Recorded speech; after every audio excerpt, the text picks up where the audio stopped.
Joe, what have you seen from the 2 point guards? Obviously, it's pretty clear now you have 2 viable options there in Shea and Quade, especially the other day.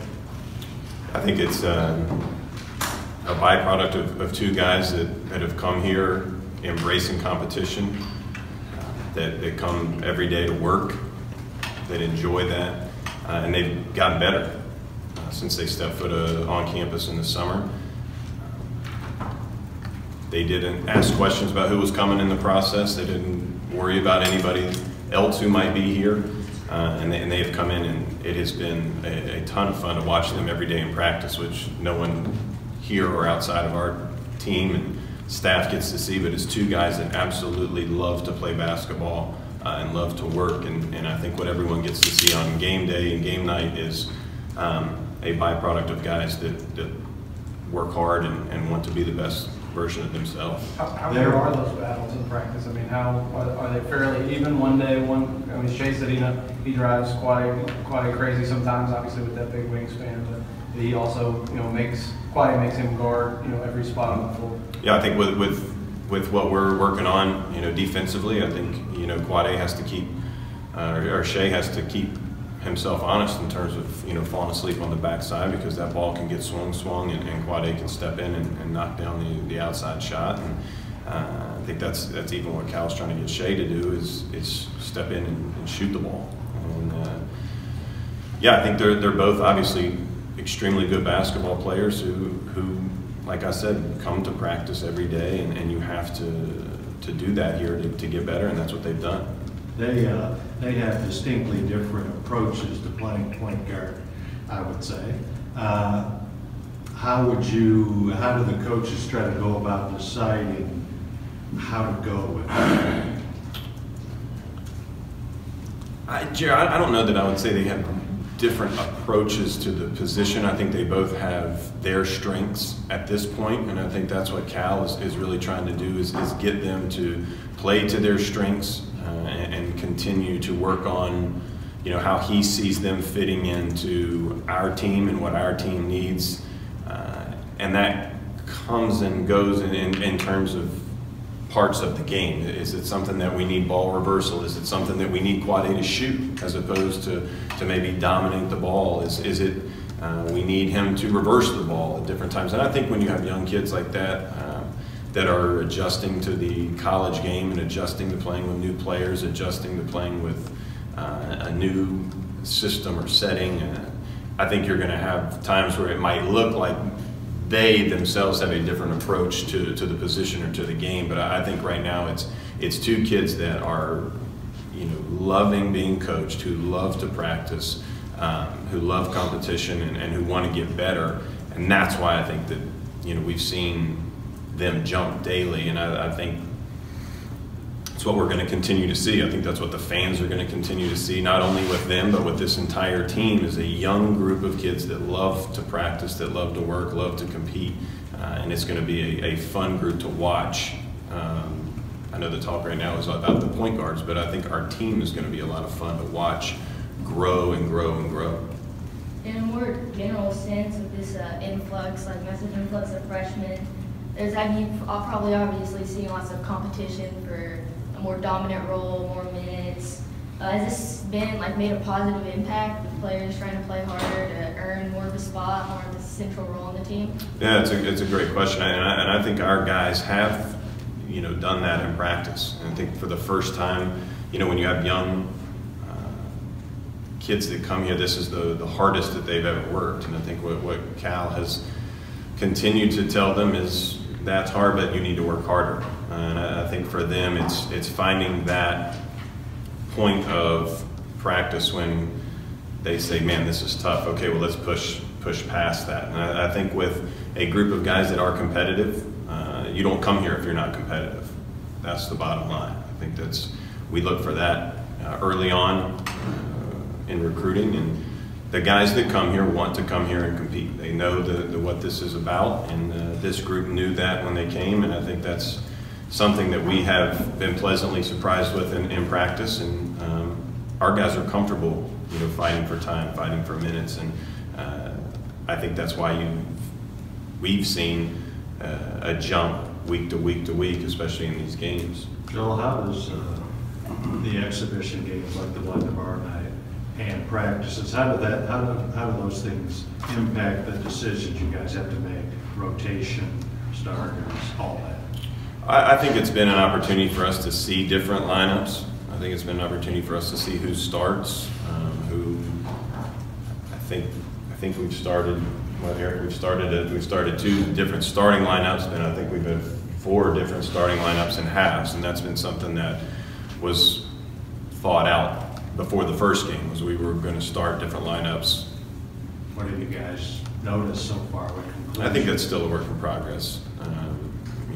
I think it's something that we're going to take a look at, and I don't know, we might start different lineups in our first real games. I don't know that we've come to that. I don't know that Coach Cal has come to that conclusion, or if there's going to be a conclusion. I think that with this group, it might be a true, lineup, by game. I don't know. I'm not speaking for Coach on that. I just think this is a group that you can see every lineup has a different personality, and I think that's what we're trying to figure out right now is what individuals mesh the best together and what individuals are going to come together at different points in a game, and how that's going to play out game by game.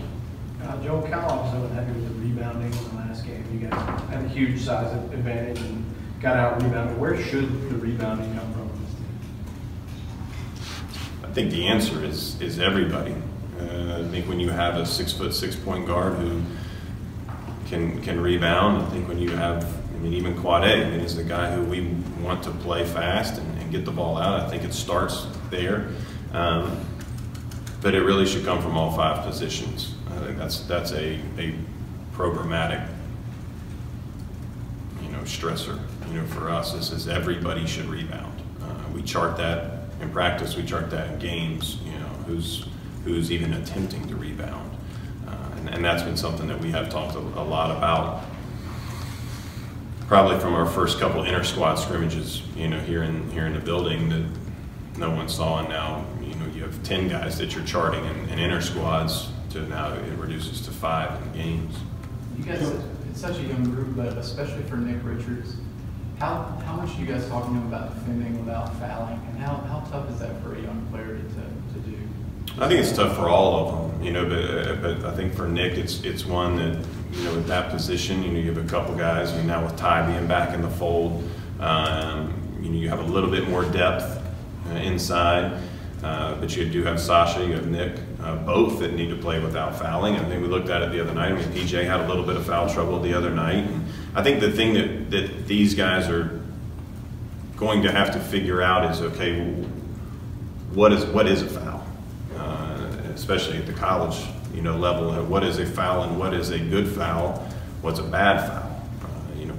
A whack 80 feet from the basket, when you have 2 fouls or when you have 3 fouls is not wise. A chest in the back going over the top of somebody is never a good foul. I think when we're looking at film with these guys collectively, looking at the film with them individually, those are the types of conversations that are being had in terms of fouling, but I think for all of them, they all need time, they all need minutes, and silly fouls or pointless fouls or lazy or fatigue fouls are the ones that are going to get us in trouble, not only in the games, but individually we'll get those guys in a little bit of trouble because it's going to put them on the bench, and they're not going to get any better sitting on the bench. Joe, in the blue-white scrimmage, I think Nick took out 3 or 4 guys, cracked one of them in the head. Afterwards, some of his teammates were saying, once he gets those arms going and that size going, sometimes in practice he's just taking people out left and right. How much of a challenge is it for him just to body control? Is there a way to teach a guy that stretches out 7'5" how to not hit people with his elbows? He hit me the other day in a shell drill, so I don't know. No, we must not be doing that good of a job with him. But no, I think when you have young guys like this that are being forced to extend themselves to a place that they have never been challenged to go, you've got to live with it. And I think that has been a fun part for our staff, I think, as assistants, and I would think Cal would say the same thing. You go to practice every day and it's fun, and that's where I think with this team, and we think with this team, I think that the fans are going to and they should, you know, come to games, you know, really with an appetite to see a team that's going to grow. And every game and every time out, it's going to happen right before your eyes, and there's going to be, you know, a sizable growth game to game to game. That's what we're going to need. But you have a group of guys that love to play, love to compete, love to practice, and I think you're going to see, and we're all going to get to see them grow game by game. Joe, what sort of elements can blunt this growth? What are you guys on the lookout for, just in case? I think with any young person, I think anytime that they get complacent, if they think I'm good, I don't need to get to practice early or stay late or take some extra time with an assistant coach or take care of your body, you know, away from the gym. And I think with what we do here in terms of our, you know, support staff, I think that's something that all of us are keeping an eye on from our what we eat, how much we sleep, how much we lift, how much we practice. Those are all the types of things that we try to give them the blueprint for, and ultimately it comes back on the individual, and ultimately I think it comes back on the team, you know, of looking out for each other and saying, okay, what am I doing, but how can I help somebody else and lead somebody else? And it's a process, and it's something that there's always those times that young kids, young teams, you know, have to find those places to fight a little bit more, or fight through some fatigue, or fight through, you know, some challenges, and we probably won't know until they get here. What were the areas that you saw? Couple more, go ahead. What were the areas that you saw some growth from Exhibition 1 to 2? I think we did a good job, you know, as a team, you know, defensively. I mean, I think you look at, we forced turnovers, we got after them. I think we were active on the defensive end, and part of that, I mean, that's, you look at the rebounding, part of it was we didn't cause so many turnovers, and that game gave us less chances to rebound. We got deflections. I think individually you saw some guys make some strides positionally on defense from the film and some of the stuff that we emphasized collectively or individually. I think ball movement was great in terms of our lane touches, in terms of, you know, one more, some stuff that we chart when the ball gets moving, and I think those are the easy ones to jump right off the page at you, and I think we look for more of that, you know, tomorrow night and the next game and the next game and the next game. Joel, is there anybody since you guys started practice that you say, hey, this kid's even better than I thought? I think they all have made improvements. I know that's not answering your question, but I think they all have made improvements, and that's what is exciting about this group, is they all come in to practice every day to get better, and they all want to be the best of themselves, and I think that we'll see that daily. Some guys will be better than others, some guys will be young and maybe a little bit fatigued, but then they go into another section of practice and respond. So it's I don't know that you can put your finger on one guy. I mean, outside of Jamal Baker and Jared Vanderbilt, you know, who've been injured, I think everybody has gotten better, and that includes Winnie and Sasha and Ty guys that have been here before. When do you think Jared will be back, Joe? I don't know about that. That's not. The last one's Kyle. Cal has said that, you know, Sasha will rebound and play. That's kind of his path. Is that a role where he could carve out sort of a niche? And have you seen, since Cal has made that kind of clear to him, have you seen him maybe buy into that a little? Yeah, I mean, I think he said he wants him to defend and rebound.